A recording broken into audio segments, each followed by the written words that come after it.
ఒక కోడిని చంపితే మీ జీవితం అంతా జైల్లో గడపాల్సి రావచ్చు. ఏంటి నమ్మరా?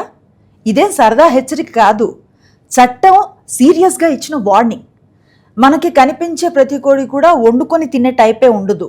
అడవుల్లో దొరికే కొన్ని అరుదైన జాతుల్ని తాకినా పెద్ద నేరం అయిపోతుంది. అలాంటి వాటిలో ఒకటే ఇప్పుడు నేను చెప్తున్నటువంటి గ్రే జంగిల్ ఫౌల్ అనే కోడి. చూడటానికి ఇది సాధారణంగా కోడిలానే కనిపిస్తుంది.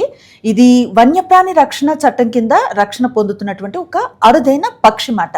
అంటే దీన్ని వేటాడినా, ఇంటికి పట్టుకెళ్ళినా, అమ్మకానికి పెట్టినా భారీ జరిమానాతో పాటు 3 ఏళ్ల జైలు శిక్ష పడొచ్చు మాట. ఇంకో షాకింగ్ విషయం ఏంటంటే మన దేశంలో మాత్రమే కనిపించే ఈ జాతి దాదాపు అంతరించే ప్రమాదంలో పడిపోయిందని నిపుణులు చెప్తున్నారు. కాబట్టి పక్షులు విషయంలో చాలా జాగ్రత్తగా ఉండాలి. వేటాడటం అనేది నిషేధం అంటున్నారు. ఇవి ఎక్కువగా నేల మీద తిరుగుతూ ఉంటాయి. చిన్న శబ్దం వచ్చిన వెంటనే అడవిలోకి పారిపోతాయి మాట. కానీ మనిషి వేట నుంచి మాత్రం ఇవి తప్పించుకోలేకపోతున్నాయి. అందుకే అటవీ శాఖ గట్టిగా చెప్తోంది ఏంటంటే అడవి జీవులను వేటాడటం అనేది ధైర్యమేం కాదు, అది ప్రకృతిపై చేసే నేరం అంటోంది. ఒక జాతి అంతరించిపోవటానికి ఒక తూట, ఉచ్చు, వేటగాడు సరిపోతారేమో, కానీ ఒక జాతిని భవిష్యత్ తరాలకి అందించాలంటే మాత్రం చాలా గట్స్ ఉండాలి. ప్రకృతిని కాపాడితేనే మన భవిష్యత్తు బతుకుతుంది.